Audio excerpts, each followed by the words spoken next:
오늘 본문의 말씀은 13절부터 36절까지가 문맥적으로 위선에 대한 내용이에요. 위선에 대한 내용을 9가지로 예수님이 말씀하셨습니다. 지금 그 위선을 행하고 있는 사람들은 거짓 종교인들 중에서도 지도자들에게 문맥적으로는 해당하지만 오늘을 살아가는 우리들도 신앙생활을 하고 있느냐, 종교생활을 하고 있느냐, 이 말씀을 통해 자기 자신의 삶을 적용하시기를 바랍니다. 9가지 내용을 둘로 나누었습니다. 그래서 첫 번째 지적은 예수님이 천국에 들어가는 자들을 못 들어가도록 그들 앞에서 천국문을 닫는다는 거예요. 두 번째는 본문의 말씀은 개역개정에는 없는 걸로 나와 있지만 다른 성경, 개역 한글이나 또는 킹제임스 버전에는 14절의 내용이 가부의 재물을 훔치려고 거짓으로 기도하는 모습에 대해서, 세 번째는 새로 유대 종교에 입교시켰는데 오히려 그들을 2배로 타락시킨다는 내용, 네 번째는 눈먼 인도자가 되어서 잘못된 길로 인도한다는 내용이 위선이라고 하는 큰 주제 앞에 세 분에서 드리는 말씀입니다. 이 말씀 속에는 제가 지난주에는 저주하는 말씀이다, 화 있을진저. 그런데 이 말씀을 찾아보고 문맥적으로 문법으로 보니까 저주가 아니에요. 예수님이 안타까워하는 마음이에요. 그래서 경고와 이 말씀을 드리는 예수님의 마음에는 경고하는 이유가 안타까워서 긍휼의 마음을 품고 이야기하는 거다라고 저도 다시 깨달았습니다. 여러분들이 기록된 말씀이 선포될 때마다 해석을 합니다. 해석을 듣고 여러분의 삶 각자에게 적용하면 선포된 기록된 말씀이 나를 향한 하나님의 말씀으로 한 주 한 주 여러분들이 의도적으로 하나님께 가까이 가는 심정으로 결단할 때마다 그 자리가 천국의 자리임을 믿으시기를 바랍니다. 13절에 화 있을진저 외식하는 서기관들과 바리새인들이여. 이 화 있을진저 이 단어는 우아이라고 하는 헬라어예요. 이 단어에는 진노하는 마음, 긍휼히 여기는 마음 2가지를 품고 있어요. 그래서 저는 이렇게 해석했어요. 너희가 지금까지 하는 행동을 보니까 앞으로 화가 있을 것이 명백하니 그 모습을 보는 나, 이렇게 이야기하는 내 마음은 너무나도 슬프다. 지금 화 있을진저 외식하는 서기관과 바리새인들, 이 말씀은 저는 그렇게 해석이 되는 거예요. 실제로 소수이긴 하지만 바리새인들이 예수님의 사랑의 경고를 듣고 돌아섰어요. 유대 종교로 하나님과 멀어진 삶을 살던 사람이 예수님의 사랑의 경고를 듣고 예수님이 걸어가신 길로 돌아선 서기관과 바리새인들이 있었습니다. 누가복음 13장 31절에 보니까 어떤 바리새인들이 예수님께 나와서 헤롯이 당신을 죽이려고 합니다. 피하십시오. 예수님을 위해서, 예수님이 걸어가신 길을 위해서 사도행전에도 그리고 다른 구절에도 나와 있어요. 유대인들이 예수님의 주된 진노를 받는 이유가 뭐냐? 하나예요. 위선이라고 하는, 그리고 오늘 13절에서는 외식입니다. 저는 성경을 공부하기 전까지는 외식하면은 밖에 나가서 음식을 사 먹는 걸로만 저는 내 마음에 기록이 돼 있어요. 그래서 외식하자 그러면 그렇게 기뻤어요. 그리고 저 어렸을 때 외식하면 짜장면 먹으면 다 끝났어요. 제가 기억으로는 500원 할 때 그게 기억이 나요. 어쨌든 외식하면 그게 기억나는데 그런 생각으로 성경을 접근하면 문장이, 그리고 이 의도를 못 알아들어요. 여기에서 쓰이는 외식은 회포크리테스라고 하는 고대 헬라인들이 극장에서 쓰는 단어예요. 실제는 임금이 아닌데 임금처럼 연기하는 거예요. 실제는 거지가 아닌데 거지처럼 연기하는 거예요. 그래서 이 단어는 연기자, 배우자 이런 의미가 있어요. 그러니까 배우, 연기하는 사람, 그런 사람이에요. 무슨 얘기냐? 서기관들과 바리새인들이 다른 사람의 눈을 의식해서 겉으로는 경건한 척 했다는 거예요. 두 번째 구절에 너희는 천국 문을 사람들 앞에서 닫고 너희도 들어가지 않고. 첫 번째 죄가 이 외식에 해당되는데 그게 뭐냐? 천국에 들어가는 사람들 앞에서, 천국을 들어가려고 몸부림치는 사람 앞에서 문을 닫은 거예요. 여러분, 버스가 왔어요. 버스를 타려고 막 왔더니 사람들이 줄 서 있어요. 근데 내 앞에서 딱 문을 닫고 떠났어요. 그러면 여러분들은 떠나는구나, 다음 차 타면 되지. 여러분들은 당연하기 때문에 그렇게 반응하신 거죠? 저는 화가 나요. 기껏 뛰어왔는데, 기껏 타려고 하는데 얼마나 분노가 있을까? 무슨 얘기냐? 지금 여기서 사람들 앞에서라는 말은 그냥 평범한 얘기가 아니에요. 정말 거기를 들어가려고 몸부림치고 모든 정성과 에너지를 쏟은 것이 그 천국의 문을 들어가려고 사람들 앞에 서 있는 이런 상황이에요. 그러니 지금 이 엠프로스텐 앞에서라는 단어는 필사적으로 노력한 겁니다. 너희도 들어가지 않고, 이 얘기는 거짓 종교인들이 천국에 들어가지 않는 이유가 세 가지예요. 첫째는 하나님의 아들이신, 하늘로부터 오신 하나님의 아들 예수를 그리스도로 고백하지도 않았을 뿐만 아니라 그분을 거절했어요. 두 번째는 하나님보다도 하나님이 우리에게 주신 율법을 통해 유대 종교라고 하는 종교가 생겼는데, 이 유대 종교의 일을 하면서 자기 만족, 자기를 높이는 일들을 했어요. 그래서 하나님이 우선이 아니라 유대인들이 함께 모여서 제사를 드리는 종교를 좋아했어요. 이거는 어마어마한 차이입니다. 그게 뭐냐? 율법주의예요. 세 번째는 하나님께서 자기 자신을 부인하라 그랬더니 하나님의 그런 요구는 생각하지 않고 나의 지위, 나의 명예, 인정받고자 하는 욕구, 존경받고자 하는 욕구, 내가 능력껏 일해서 부모로부터 물려받았던 현재 가지고 있는 물질, 그리고 내가 가지고 있는 능력, 내가 가지고 있는 군림하는 권세, 그리고 뭐니 해도 이러한 안전에 대한 욕구, 결국은 세상을 택했다, 그 얘기입니다. 세상을 택하니까 하나님과는 어떤 상태예요? 미워하는 관계가 되어버렸어요. 하나님과 영원히 분리됐습니다. 천국 문을 닫았다는 표현은 누군가 천국의 문을 열어놨다는 거예요. 하나님이 에덴 동산에서 마귀에게 유혹당하여 범죄한 아담과 하와를 내쫓았어요. 그리고 불검으로 하나님의 전사들이 막고 있어요. 거기를 갈 수가 없어요. 갈 수 없는 그 길을 하나님이 문을 열어놔서 들어올 수 있게 해줬다는 거예요. 들어오도록 하나님이 열어놓으셨어요. 열어놓은 방법이 뭐냐?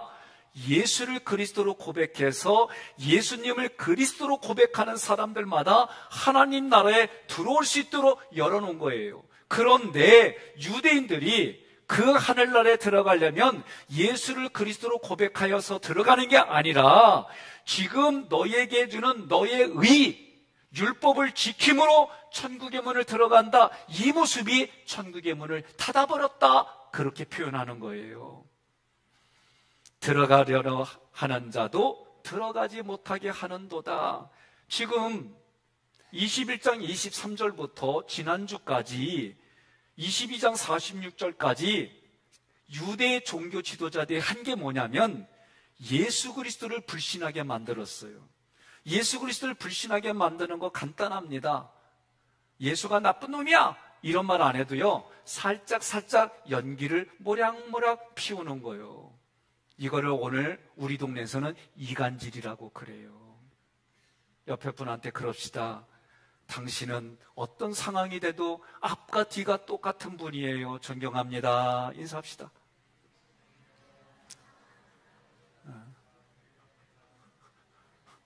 정권사님 나만 보지 말고 한나를 보면서 얘기하셔. 여러분, 참 예수를 불신하게 만들어 간단해요. 이런 겁니다. 백성현 목사를 봤어요. 어디서 봤냐면 호텔에서 봤어. 이렇게만 하면 호텔에 왜 갔디야? 거기 잠자는데 아니요? 이렇게 만들어 놓는 거예요. 그리고도 저는 회의 때문에 거기에 잠자는 침실만 있것이요, 회의하는 장소도 있죠, 식사하는 장소도 있죠. 근데 제 옆을 지나가는데 아무런 나하고 관계도 없는 아름다운 여인이 지나가. 그 순간을 보고 목사님 옆에 여인이 있더라. 이러면은 결과는 끝났어. 이게 이간질입니다. 나쁘다고 얘기 안 합니다. 교묘하게 연기를 해서 모략해서 불신을 만들어요. 예수님한테 그렇게 했어요. 두 번째는 성경을 왜곡해서 잘못 해석하게 만들었어요. 왜곡합니다. 자기의 경험으로 성경에 접근합니다. 제가 조금 아까 그랬잖아요. 이거를 외식으로, 그래서 나는 짜장면 먹는 것으로, 그런 말이 안 맞아요. 문자적으로 봐야 될 게 있고, 상징으로 봐야 될 게 있고, 문맥으로 다시 더 많은 함축적인 의미를 넣어서 성경을 해석해야 됩니다. 세 번째는 예수를 그리스도로 고백하는 사람들을 조롱하는 거예요. 협박했어요. 예수 믿지 못하게 하는 거예요. 들어가려 하는 자도, 이 구절은 복음의 말씀을 들었습니다. 천국으로 들어가려 하는 이들에게 들어가지 못하게 한다.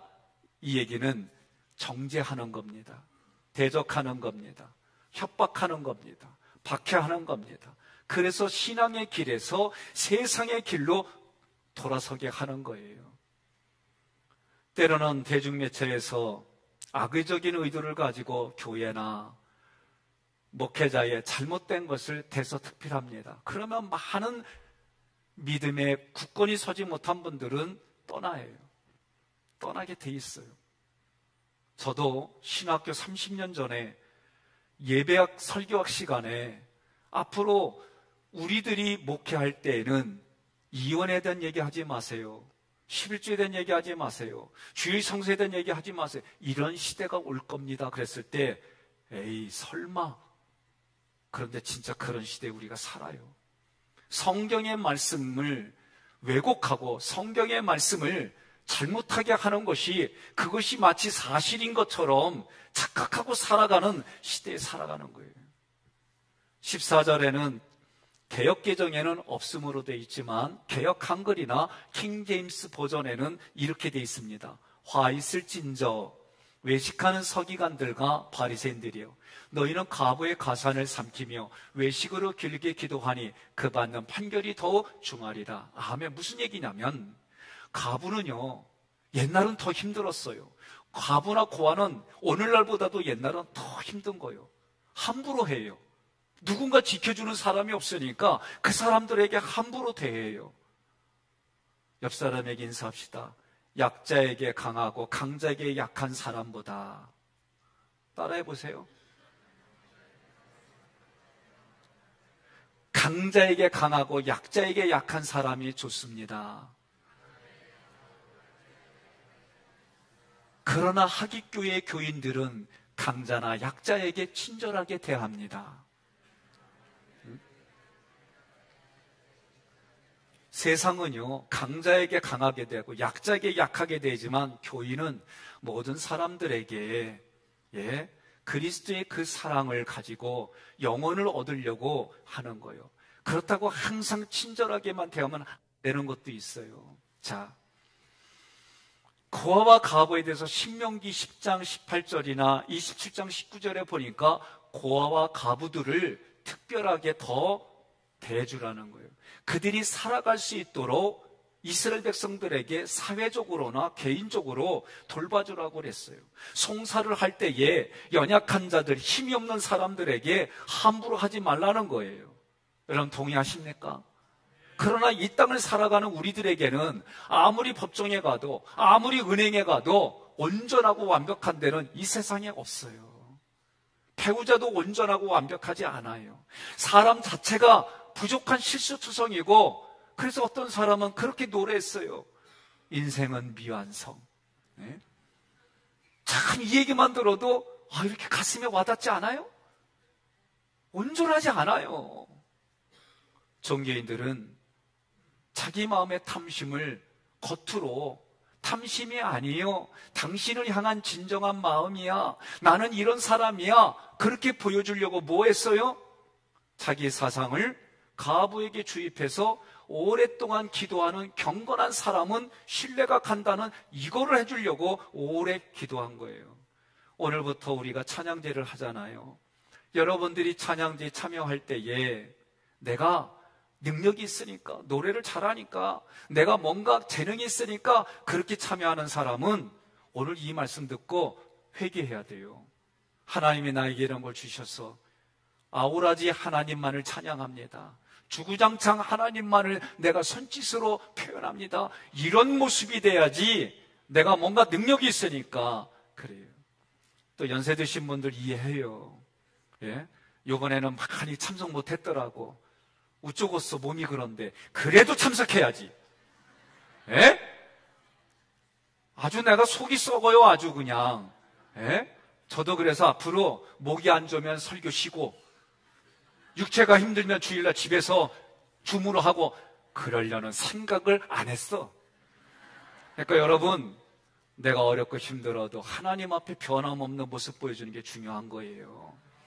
종교인들은 그 마음속에 탐심을 가지고 자기가 속해 있는 기관, 자기가 속해 있는 그 단체에 확장하고 강화시키려고 기부금을 요청했어요.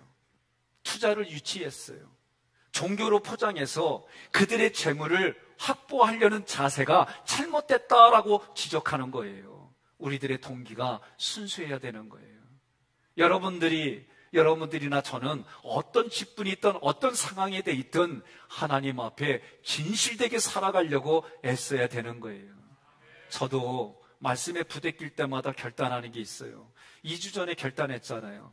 조금 더 우리 처자식들한테 내가 조금 더 배려하자. 마땅하다고 생각하던 거, 야, 물 좀 떠와라. 마땅하다고 생각하는 거, 물 좀 떠다 주겠니? 나 힘든데, 바쁜데, 그러면 알았어. 그래서 내가 떠먹고, 이렇게 바꾸는데 이거 쉬운 얘기 아니더라고. 이거 하나 바꾸는데도 쉽지 않더라고요. 우리의 동기가, 여러분, 사람 마음에는 하겠다, 안 하겠다가 결정되면 그 다음에 행동이 나오는 거예요. 다른 어떤 게 부딪혔을 때 여기서 이미 전쟁을 치러요. 내가 의도적으로 결단하지 않으면 행동으로 나올 수가 없는 거예요. 15절에 화 있을진저, 함께 봉독합니다. 화 있을진저. 외식하는 서기관들과 바리새인들이여, 너희는 교인 한 사람을 얻기 위하여 바다와 육지를 두루 다니다가 생기면 너희보다 배나 더 지옥 자식이 되게 하는도다. 아멘. 교인, 프로셀티로스라고 하는 이 단어는 이방인이 개종해서 유대 종교를 가진 유대인을 말해요. 개종한 이유가 있습니다. 이 당시에는 문화가 다 신사상이에요. 신들이 많아요. 그 신들을 찾으러 다녔고, 그 신들이 요구하는 것을 하려고 하니까 자기 이치에 맞지 않아요. 그리고 또 한 가지가 다산사상이 있어요. 애를 많이 낳으려고 하는. 물론 문화적으로 이 배경 속에는 바알과 아세라예요. 무슨 얘기냐? 성적으로 타락했어요. 그러면 오늘날도 여러분들이 심리적으로 접근해봐요. 내가 이것만 성취되면 원이 없겠다. 그래서 성취해서 원이 없어요? 또 생겨요. 어떤 것으로도 채워지지 않는데 그 마음에 성경은 하나님의 말씀으로만 우리 영혼이 채워진다라고 기록이 돼 있어요. 그래서 항상 시작할 때 삼일체 하나님으로 시작하는 마음과 삼일체 하나님과 동행하는 마음과 삼일체 하나님이 결론을 주셨다는 이 마음이 없으면 사람은 누구나가 다 공허해요. 공허해. 사람이 또 원하는 거를 가지고 있으면 익숙해져서 시들시들해져요. 그리고 또 다른 것을 찾는 것이 사람의 타락한 모습이에요. 그래서 물질로 어느 정도가 만족하냐라고 할 때에 유명한 철학자가 이렇게 말했어요. 어제보다 오늘 1원이 더 많아야 만족한다는 거예요. 그러나 유대인들이 선포하는 하나님은 단일신이에요. 유일신입니다. 인간이 외치는 것에 반응이 있으세요. 왜? 살아계셨으니까. 이렇게 문란하고 도덕적으로 형편없는 그 시대에 도덕적으로 하나님이 보이는 거예요. 그러니 이게 얼마나 매력이 있어요. 로마에서도 많은 귀족들이 기독교에 돌아섰던 이유가 그런 도덕적인 부분에 매력을 느꼈기 때문에 그래요. 그러면 개종한 사람들이 유대인들과 같은 방향으로 다 갔느냐? 그렇지 않아요. 다 예수님을 거절했느냐? 그렇지 않아요. 사도행전 17장 4절 함께 봉독합니다. 그 중에 어떤 사람 곧 경건한 헬라인의 큰 무리와 적지 않은 귀부인도 권함을 받고 바울과 실라를 따르나. 아멘. 개종한 사람들, 이방인들이 다 유대인들만 따라간 게 아니라 그 개중에는 정말 예수의 길을 따라간 사람들도 있었어요. 그들은 하나님을 두려워하는 마음이 있었던 거예요. 다시 말하면 경외심이 있는 거예요. 15절은 예수님이 세 번째로 유대 종교 지도자들의 잘못을 지적하는데 그 잘못이 뭐냐? 새로 믿는 사람들을 2배로 타락시켰다 그 얘기예요. 이들도 유대인들을 만들려고 유대 종교를 설교하고 설파하려고 안 다닌 데가 없다는 거예요. 오늘 우리도 이런 부분은 배워야 됩니다. 지금 이제 날씨가 좋아지니까 사거리 골목골목들마다 교회를 홍보하는데 교회는 교회인데 이상한 교회, 잘못된 교회들이 있어요. 신천지라든가 여호와 증인이라든가 하나님의 증인이라든가 몇 군데 이 사람들이 활동해요. 어저께 아침에 사무실로 나가서 일찍 오는데 우리 교회에서 오른쪽으로 쭉 나가면 사거리가 나와요. 거기에서 두 사람이 넥타이를 메고 피켓을 들고, 근데 언뜻 보니까 피켓이 하깃교회예요. 하깃 감리교회예요. 그리고 두 사람은 언뜻 보니까 그래서 제가 확인하려고 다시 유턴해가지고 왔어요. 그리고 문 열고 장로님 사진 한 장 찍읍시다 하고 찍었어요. 문세득 장로님하고 우리 교인이 아닌데 이은주 장로님이 같이 가고 있는 거예요. 월요일부터 토요일까지 우리 전도대의 유순봉 권사님으로 비롯해 많은 분들이 해요. 그럼 여러분들은 어떻게 하느냐? 삶으로 보여줘, 삶으로. 정선감리교회 이석재 목사님 전화가 왔어요.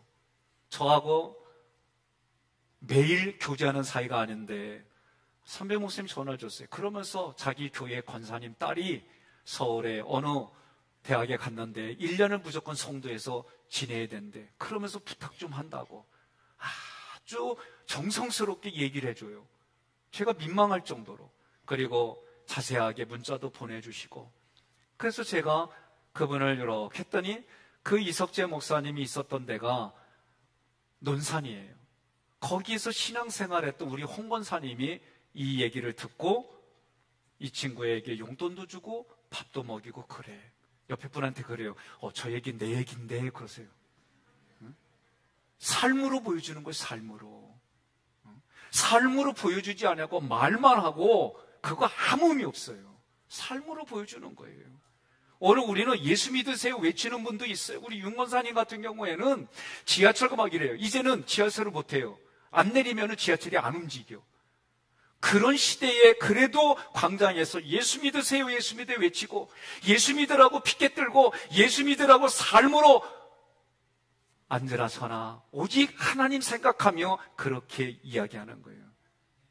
옆에 분에 그래요. 그런 교회는 어디 가서 만나냐고 물어봐요. 그러면 하깃교회 가면 일반적으로 만나 그러세요.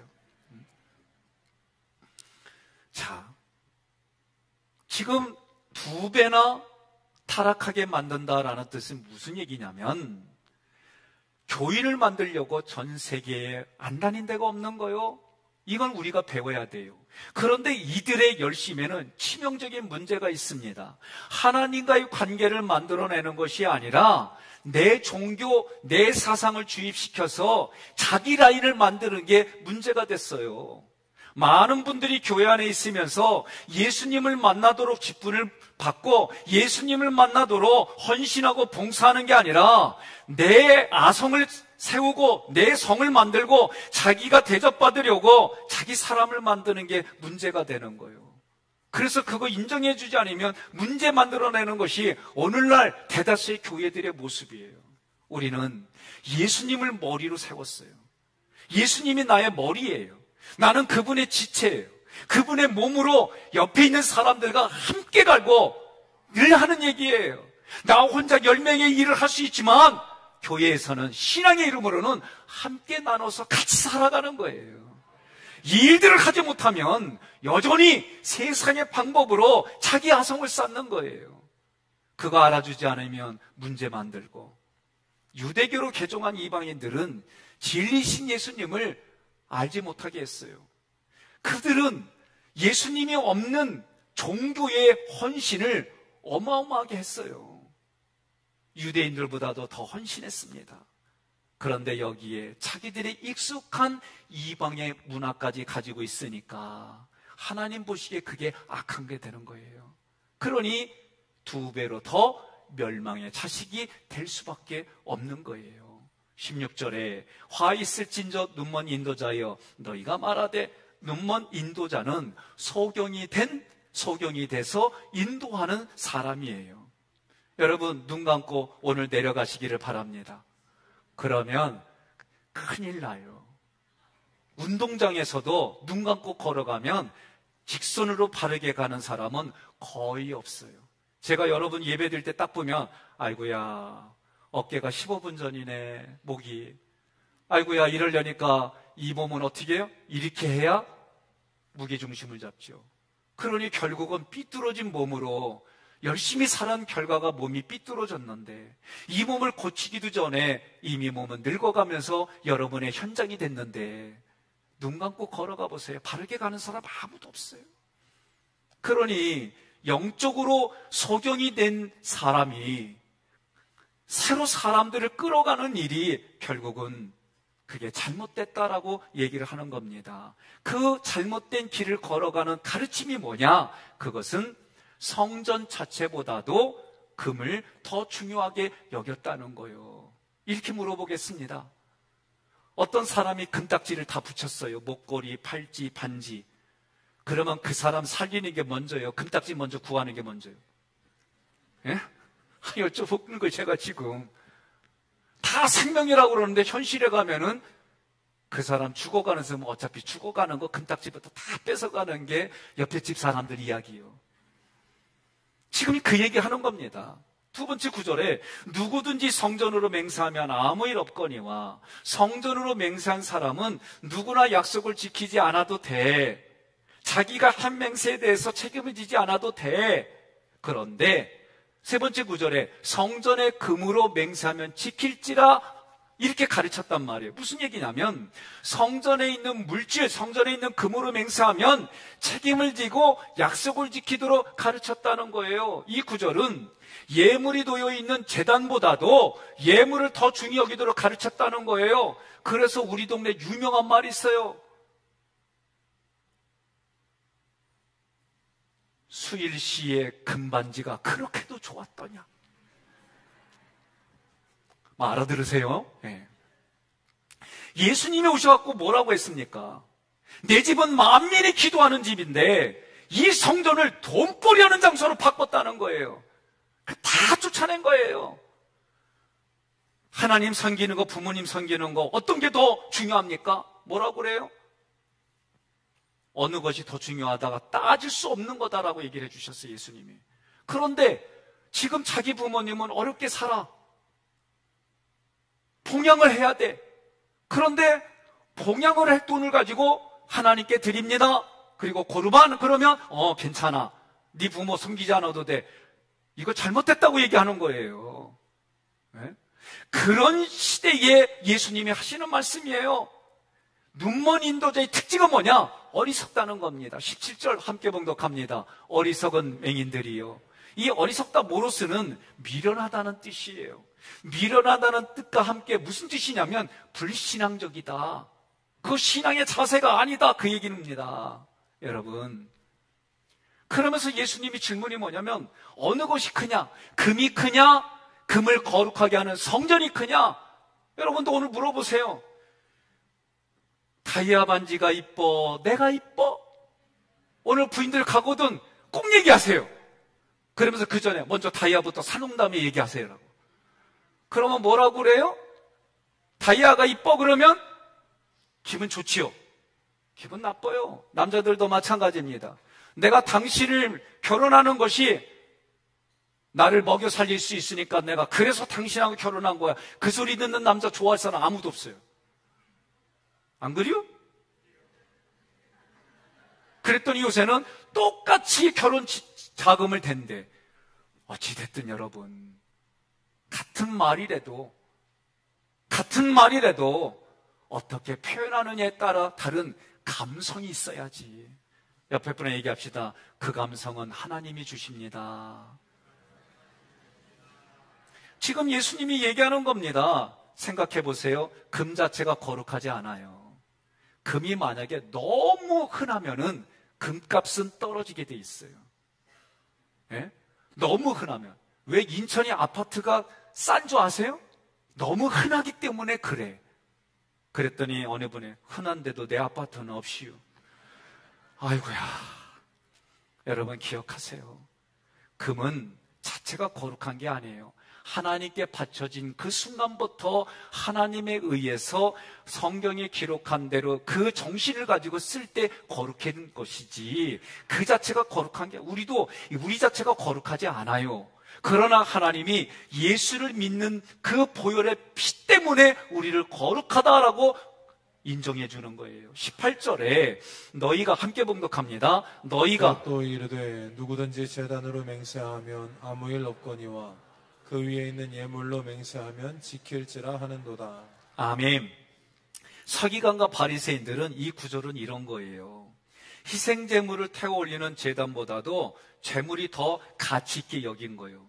그래서 먼 시골에서 제물을 가지고 오면 흠이 생기니까 그 편리를 봐주려고 제물들을 사고 성전세를 받으면서 바꿔줬어요. 어느 한쪽에서는 제가 볼 때는 좋은 제도예요. 그런데 그 내면에는 뭐예요? 성전을 돈벌이 수단으로 바꿔서 로열티를 받고 부스를 하나씩 만들어주고 뒷거래하기 시작한 거예요.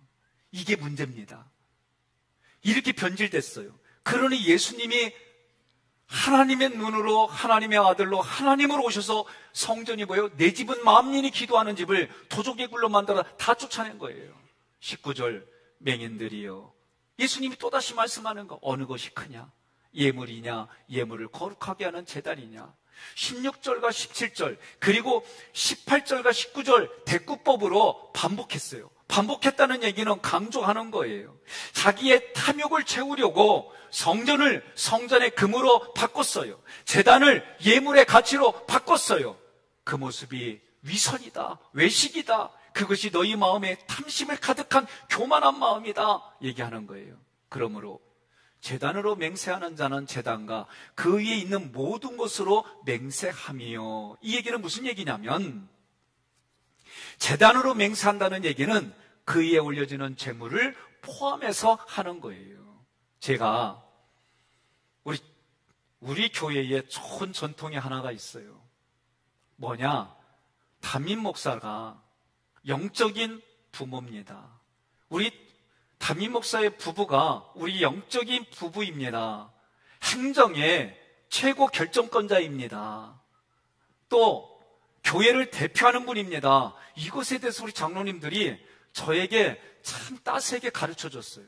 나는 이런 내용들이 교리와 장정에만 기록되어 있는 줄 알았어요.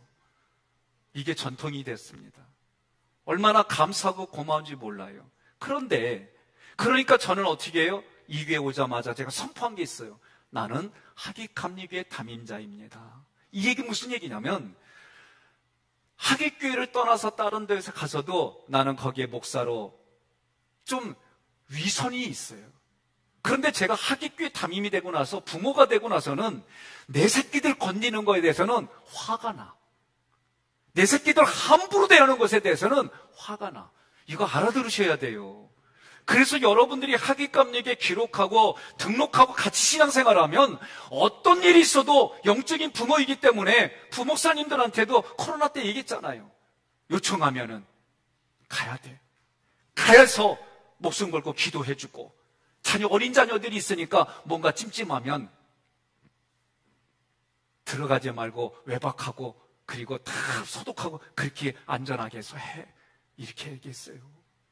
오늘 여러분들도 마찬가지입니다. 이 일들은 내 부모가 누구고 나에게 준비된 목자가 누구이며 내 목자가 누구인지를 소속을 분명히 하면 하나님이 그 관계를 통해 은혜를 베풀어 주시고 함께 만들어 가고 그들이 함께 열매 맺도록 도와주시고, 이 일들이 교회에서 이루어지는 거예요. 그러니 종교 지도자들이 잘못 가르친 것이 무엇인지 예수님이 하나하나 가르쳐주는 거예요. 21절에 또 성전으로 맹세하는 자는 성전과 그 안에 계신 이로 맹세하며, 무슨 얘기입니까? 삼일체 하나님이 안 보여요. 우리 육신의 눈에는 보이지 않습니다. 그러니 성전으로 맹세한다는 것은 하나님이 뭐라고 그랬어요? 우리가 창세기부터 출애굽, 레위기, 민수기, 신명기, 여호수아 이 6권을 공부하면 내가 너희와 함께 하겠다. 그게 성막이에요. 내가 지시하고 너에게 모세에게 보여준 대로 성막을 만들면 그 안에서 내가 거하고 거기서 내가 너를 만나고 거기서 내가 너에게 말하겠다. 이게 하나님의 약속이에요. 그래서 예수님 당시에도 이 성전은 눈에 보이지 않지만 눈에 보이지 않는 하나님이 눈에 보이는 건물 안에 계시기 때문에 그분의 이름으로 맹세한 것과 같다라는 거예요. 성전으로 맹세한다는 얘기. 그래서 제가 때로는 고민하고 우선순위에 힘들어할 때 아내가 단호하게 말하는 게 있어요. 당신은 학위감리계 담임 목사야. 이 한마디 들으면 고민하는 게 해결이 돼요. 우선순위가 해결이 돼요. 마찬가지로 여러분과 제가 소속이 어디냐? 하나님의 자녀입니다. 하나님의 자녀로 내 육신이 살아가는 그 육신과 포함된 소속이 어디냐? 하객교회입니다. 하객교회에서 준비된 목자와 함께 하나님의 비밀이 하나님의 상속자로 함께 지워지고 하나님의 비밀이 그 상속자로서 우리는 서로가 지체가 되는 거예요. 그래서 누구는 필요하고 필요하지 않고 이것이 아니라 모두가 하나님 앞에 하나님의 형상과 모양으로 지어진, 내게는 필요한, 내게는 가까이 하는, 나에게는 함께 지어지는 그런 사람이 옆에 있는 사람이다. 이 마음을 가지고 우리가 신앙생활하는 거예요. 그래서 어떻게 하나님이 약속한 약속에 우리는 참여하는 자로 남은 인생을 살아가는 거다. 그렇게 살았더니 마지막 심판 때에 우리는 시상식장에 서서 하나님 나라의 영원토록, 그런데 지금부터 우리는 하나님 나라로 살아가는 의식을 가지고 살아가는 거예요. 21절은 그런 의미로 얘기하는 거예요. 그러니 성전으로 맹세한다는 얘기는 하나님의 이름으로 맹세한 것과 같아서 지켜야 된다라고 얘기를 하는 거예요. 그런데 성전으로 맹세한 건 지키지 않아도 된다? 말이 안 되는 거예요. 22절 마지막 구절 함께 봉독합니다. 또 하늘로 맹세하는 자는 하나님의 보좌 그 위에 앉으신 이로 맹세함이니라. 아멘.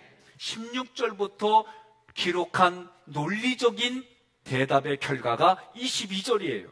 우리가 맹세하는 궁극적인 대상은 죽은 하나님이 아니라 살아계신 하나님이다. 그분의 이름으로 맹세한 것은 반드시 지켜야 한다.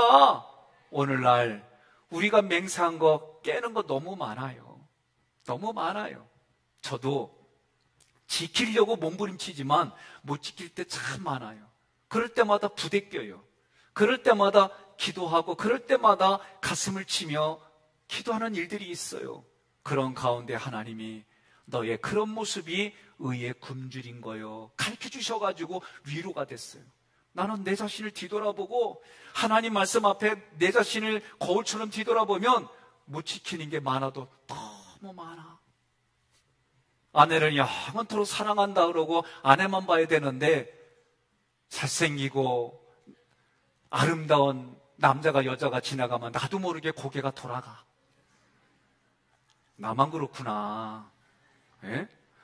유명한 연예인이 딱 가면 나도 모르게 고개가 들어. 그럴 때도 아내만 봐야 되는데.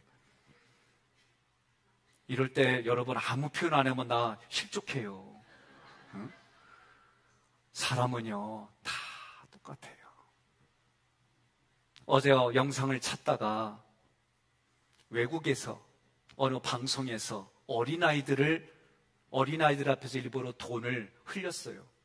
그리고 어린아이들의 반응을 어떻게 보이나 몇 가지를 했는데 한국하고 일본이 그들의 정서 안에 들어왔어요. 내가 다른 나라들은 얘기 안 하겠습니다. 그런데 다른 나라들은 그거를 주어요. 그리고 지 것처럼 가지고 가요. 그리고 그거 봤냐고 물어보면 못 봤다고 하는 게 그래요. 근데 한국은 딱 했더니 그걸 가지고 경찰서 가서 찾아주려고. 그리고 돈하고 태극기를 같이 놨더니 돈은 저들도 보지도 않고 태극기 갖고만 놀아. 어떤 사람은 지갑까지 놨더니 그 지갑을 주위에 살펴서 가지고 가는 줄 알았더니 그거를 의자 위에 가지런히 놔요. 그러면서 우리 한국에 대해서 이야기하는 게 뭐냐면 이 얘기를 하는 거예요. 이거는 애들은 미숙한데 무엇을 보고 자랐느냐, 어른들을 파악하는 실제가 돼버린 거예요. 동의하십니까? 여러분들이 그렇게 가르친 거예요. 여러분들이 그렇게 산 거예요. 그래 우리 후손들이, 우리 신앙의 후손들이 그렇게 살아가는 거예요. 예수님이 돌아가실 때에 유대인들이 뭐라고 그랬어요? 핏값을 우리에게 돌려라. 그래서 그 핏값이 돌려져서 AD 70년에 예수님이 돌아가신 후 70년에 로마의 티투스 장군이 예루살렘을 파괴했어요. AD 135년에 다시 예루살렘이 철저히 박살났어요. 그리고 전 세계적으로 그들이 흩어졌습니다. 성경대로 됐습니다. 하나님은 그런 백성들을 불쌍히 여겨서 다시 모아주셨어요. 약속했어요. 그래서 이스라엘 백성이 나라가 건국된 지 아직 1세기가 안 됩니다. 오늘 우리는 그런 현장에 여전히 세상과 교회 안에서도 의식과 의례가 있고 프로그램이 있어요. 저도 프로그램 가지고 우리 교회에 들어왔어요. 어떤 프로그램이냐? 크게는 성경 프로그램과 이 성경을 구속사로 해석할 수 있는 심리학 프로그램을 저는 두 가지 가지고 들어왔습니다. 여기에 밑에 목적은 뭐냐?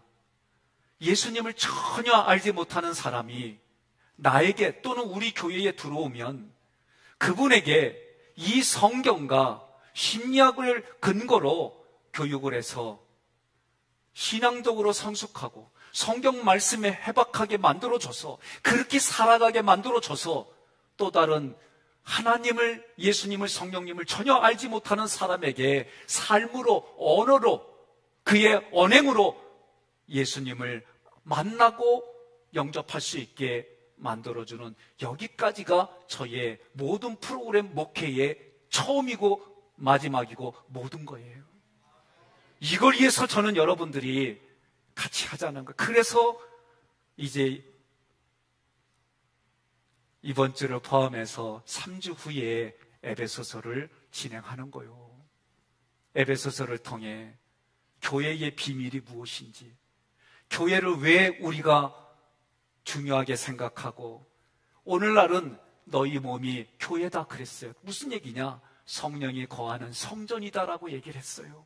그러니 그 사람을 내 마음에 성령 하나님이 계시는 존귀한 자로, 하나님이 계시는 인격자로 우리는 그렇게 함께 지어져 가고 만들어 가는 거예요.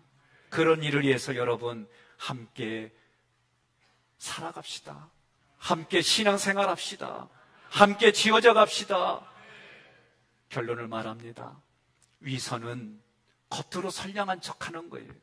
위선은 거짓으로 자기의 겉모양을 꾸미는 겁니다. 성경은 말합니다. 위선을 버리라는 거예요. 버리는 게 어떤 거냐? 성경이 이렇게 가르쳐줘. 28절에 도둑질을 한 자는 더 이상 도둑질을 하지 말고 오히려 노동을 하여 궁핍한 자에게 줄 수 있도록 자기 손으로 선한 일을 할지니라. 아멘. 도둑질하던 사람이 자기의 위선을 낮에는 거룩한 사람이에요. 물어봤어요. 자기는 도둑질했는데 자기도 신앙인이래. 그래서 하는 얘기가 그래도 자기는 주일 성수하느냐고 도둑질 그날은 안 한대. 에? 이게 신앙의 모습 아니에요. 그렇게 도둑질한 자가 어떻게 해요? 도둑질을 하지 말아야지요. 그리고 어떻게 해요? 자기가 땀 흘리는 수고를 해야지요. 그리고 어떻게 해요? 그 물질을 필요로 하는 자에게 땀을 흘린 물질을 나눠주는 것. 이게 영적인 거나 마음적인 거나 육체적인 거나 같아요. 회개에서 열매를 맺는 선한 방법이 무엇인지 선포했고 가르쳐 주셨습니다. 여러분과 제가 살아가는 삶의 자리가 다 다릅니다. 직업도 다릅니다. 생각도 다릅니다. 그러나 성경의 원리는 같습니다. 신명기의 말씀도 마찬가지입니다. 신명기 30장 19절로 20절의 말씀도 내 앞에 하나님이 생사화 복을 놓겠다는 거예요.